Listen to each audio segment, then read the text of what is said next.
अस्सलाम वालेकुम, कैसे हैं आप सब। आई होप कि आप सब लोग ठीक ठाक होंगे और वेलकम है आप सबका आपके अपने YouTube channel life with plants में। आज आप लोगों के साथ एक बहुत खूबसूरत बल्ब से ग्रो होने वाला फ्लावरिंग प्लांट शेयर कर रही हूँ। ये जो खूबसूरत से लाइट कलर के पर्पल फ्लावर्स जो है वो आप देख रहे हैं, ये वैसे तो इसके काफ़ी सारे नेम्स हैं, लेकिन इसे garlic lily, society garlic lily और वाइल्ड गार्लिक लिली भी कहा जाता है। सबसे पहले तो आवाज़ के लिए माज़रत, कुछ थोड़ी सी तबीयत ठीक नहीं है, तो इसी आवाज़ के साथ आपको जो है वो वीडियो बर्दाश्त करनी पड़ेगी, उसके लिए एडवांस में माज़रत।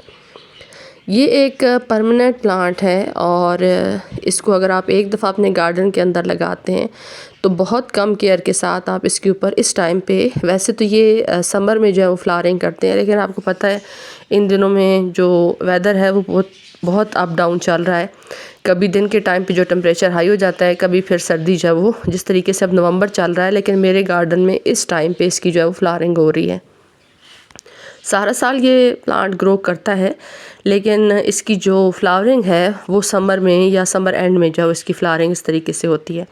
और इसकी जो फ्लावरिंग स्टॉक है वो एक फ्लावरिंग स्टॉक पे बंचेस की सूरत में फ्लावर्स खिलते हैं, और एक जो इसका पूरा बंच होता है फ्लावरिंग बर्ड्स का, उसमें तकरीबन 10 से 12 जो है वो फ्लावर्स होते हैं। इसको जैसा कि मैंने आप लोगों के साथ शेयर किया है कि बल्ब से बहुत आसानी से आप ग्रो कर सकते हैं, और एक दफ़ा अगर आप इसके बल्ब्स को लगाते हैं तो फिर कुछ टाइम के बाद जब इनकी ग्रोथ अच्छे से हो जाती है, फ्लावरिंग वगैरह जब प्लांट के ऊपर हो जाए, तो इसका मतलब है कि आपके पास जो प्लांट है वो अब मैच्योर प्लांट हो चुका है। मैच्योर प्लांट होने के बाद इसके साइड से काफ़ी सारे इसके बेबी प्लांट्स बनते हैं, बेबी बल्ब्स बनते हैं, और ये बहुत जल्दी फिर मल्टीप्लाई भी होना स्टार्ट हो जाता है।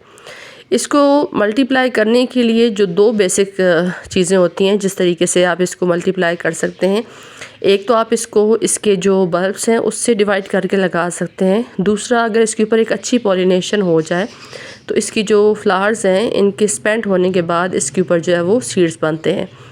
लेकिन सीड से जो ग्रो करने वाला मामला है वो थोड़ा सा डिफ़िकल्ट होता है, उसको अवॉइड करना चाहिए। जब आपके फ्लावर्स जो हैं वो सारे, जो फ्लावरिंग स्टॉक आपकी निकली हुई है प्लांट की, उसके ऊपर जितने भी फ्लावर्स हैं वो स्पेंट हो जाएं, उसके बाद आप उसकी फ्लावरिंग स्टॉक को कट कर दें, ताकि सीड्स बनाने के बजाय बल्ब को सारी एनर्जी मिले, और जितनी भी ताकत है वो जब बल्ब को मिलेगी तो उसके आगे जो है वो मल्टीप्लाई करने में, उनके मज़ीद प्लांट्स बनाने में हमें आसानी होगी।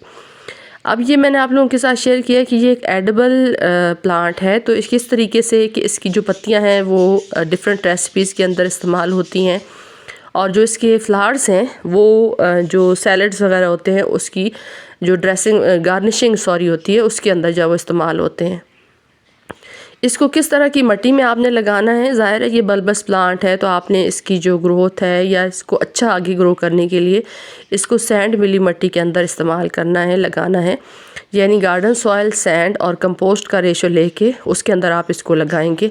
ये बहुत ज़्यादा जो चिकनी मिट्टी होती है उसके अंदर ये कभी भी आपके पास ग्रो नहीं होगा।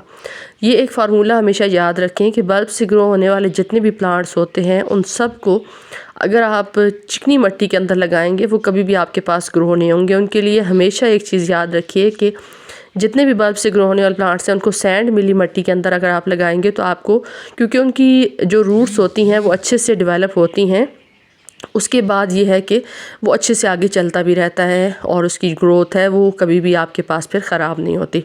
बहुत ज़्यादा ये हैवी फीडर प्लांट नहीं है। जब आप एक दफ़ा इसकी मिट्टी के अंदर अच्छा सा एक फर्टिलाइज़र ऐड कर देते हैं तो उसके बाद ये है कि आपके पास ये एक सीज़न तो आराम से, एक साल तो आराम से गुजार लेता है। उसके बाद ज़ाहिर है ये टाइम से जब मल्टीप्लाई होते हैं, तो जब आप इसको मल्टीप्लाई करेंगे तो साथ साथ इसके ऊपर आप जो है वो एक्स्ट्रा फर्टिलाइज़र दे सकते हैं, ताकि प्लांट के जो डिवीज़न हुई है उससे काफ़ी सारे प्लांट्स बने हैं, तो ज़ाहिर है जो एनर्जी थी वो बाकी प्लांट्स जो साइड से हमने डिवाइड करके अलग लगाए हैं उन्होंने ले ली है। तो इसको अब अपनी जो ताकत है बहाल करने के लिए मदर प्लांट को ख़ास तौर पे दोबारा से एनर्जी की ज़रूरत होगी, तो फिर आप इसको एक अच्छी मिट्टी के अंदर लीफ कंपोस्ट ऐड कर सकते हैं, वर्मी कंपोस्ट ऐड कर सकते हैं, इसके अंदर किचन वेस्ट की खाद आप डाल सकते हैं। तो ये कुछ ऐसी खादें हैं कि जो आपके लिए आसानी से अवेलेबल हो। आप उसमें से कोई सी भी खाद पॉट के हिसाब से 1 मुट्ठी के बराबर जो है वो आप मिट्टी को तैयार करते हो उसके अंदर डाल दें। तो जो ऑर्गेनिक खादें होती हैं उनका यही फ़ायदा होता है कि अगर 1 मुट्ठी भी आपने डाली है तो उसका इतना देर पा असर होगा कि आपको बार बार उसको फर्टिलाइज़ करने की ज़रूरत नहीं है। इसको लोकेशन जो है वो फुल सन के अंदर रखना है, सिवाय गर्मियों के जो टाइम होता है, मई जून का जो टाइम होता है, उसमें आप इसको थोड़ा सा पार्शियल शेड में रखें ताकि इसका जो फोलियज है या इसके पत्ते हैं वो जले नहीं। इस प्लांट को लगाते वक्त एक जो प्लस पॉइंट इसका और है वो ये कि ये पेस्ट फ्री प्लांट है। इसके ऊपर किसी किस्म का कोई पेस्ट का अटैक नहीं होता।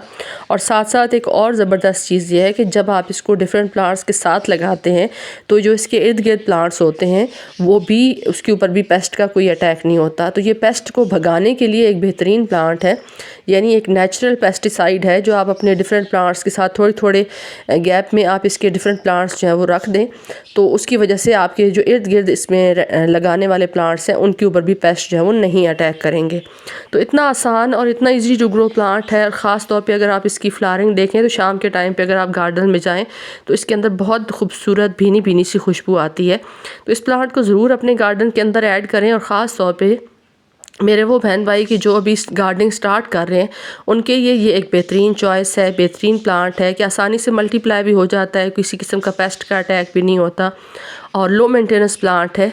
आप चाहे किसी वेस्ट मटेरियल के अंदर लगा दें, अगर आप इसका कोई लैंडस्केप बनाना चाहें तो उसके अंदर इसको ऐड कर दें तो देखें इस तरीके से कितनी खूबसूरत आपके पास एक लैंडस्केप में एक चीज़ जो है वो तैयार हो जाएगी। तो आई होप कि जो शेयरिंग मैंने आप लोगों के साथ गार्लिक ली के हवाले से शेयर की है, अगर आपने अभी तक इस प्लांट को नहीं लगाया तो ज़रूर अपने गार्डन में ऐड कीजिए और इसके खूबसूरत फ्लावर्स को अपने गार्डन के अंदर खिलता हुआ पाएँ। वीडियो अगर आपको अच्छी और इन्फॉर्मेटिव लगे तो वीडियो को लाइक कर दें। चैनल पे अगर फर्स्ट टाइम आप आ रहे हैं तो चैनल को सब्सक्राइब कर दें। इस चैनल पे आपकी सपोर्ट की बहुत ज़्यादा ज़रूरत है। आप सब की वीडियो देखने का बहुत बहुत शुक्रिया। अपना ढेर सारा ख्याल रखिएगा, मुझे दुआ में याद रखिएगा। अल्लाह हाफ़िज़।